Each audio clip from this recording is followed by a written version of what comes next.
these sessions can be done remotely. Yeah. You don't have to be in the room or have them on the table in front of you. Can you talk about why that works?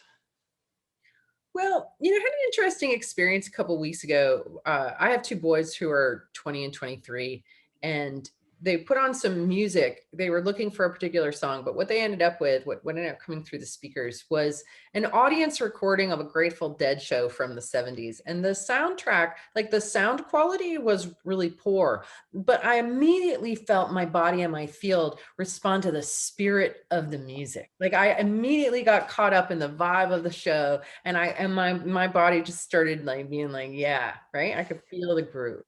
And so even though that show was recorded in the 70s and I wasn't there and the sound quality wasn't even that great, my spirit was still moved by that sound.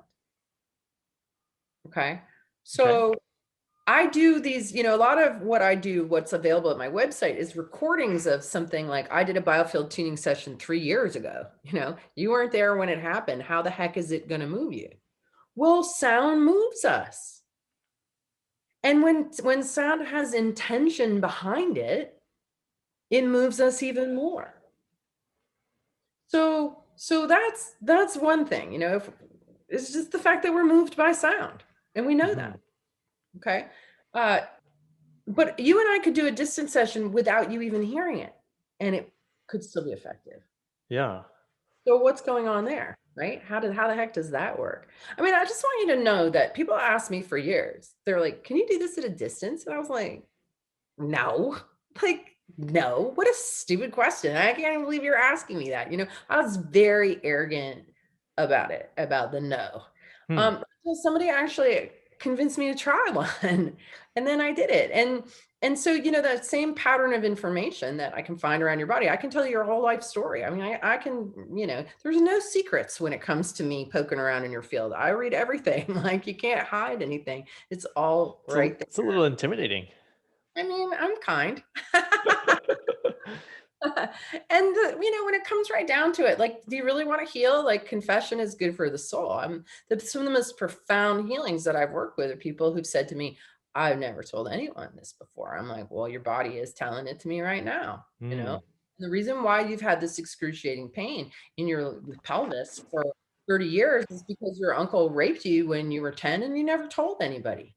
Now you've been carrying around that pain and that shame and that suffering. And you know what? Your body is really clear to me what is going on here. And simply by allowing those shameful things to be witnessed non-judgmentally and with somebody who with an open, caring countenance to just witness you refeeling that again and releasing it is one of the most healing things that can happen to people. Confession is good for the soul. Your soul is your electric body. It is your electrical system. We have a soul, and it is electric. And I'm so over like the standard model telling us we have no soul, telling us there's no such thing as a field, telling us like turning the energy and energy medicine into pseudoscience when it's just electricity. Like the energy and energy medicine is electricity. I don't understand why. Like, more people haven't been like, why are you calling this pseudoscience? This is a perfectly logical explanation in understanding how electricity works. My hands are magnetic. I'm putting my hands on you. Electricity flows from an area of greater concentration to lesser concentration. If you're depleted and I'm great and I put my hands on you, you're going to feel better. And that's just electric phenomenon. That is not pseudoscience, right? So we've been living for decades with this demonization of energy medicine and things like vibrational medicine. And we're told it's hippie nonsense and all that. And it's just pure, clean science. That's all it is. And I also want to just sort of call out that one of the hallmarks of science is being able to sort of change your mind with new evidence. And so you basically had this view, can't do it remotely, and then finally you said, okay, we'll try it. Experimental evidence says, okay, it does seem to work. Now you have to explain why it's working. So why is it working? Okay, well, so this brings us back to ether and this idea of of a unifying field that all life arises from. And part of the the part of the game here in this plane right now is that most people are operating under the illusion of separation, and the idea that I am separate from you, and I am separate from nature, and nature is separate from God, and I am separate from God, and we're all, everything is separate in this billiard ball particle based clockwork landscape that is winding down due to the forces of entropy. Right.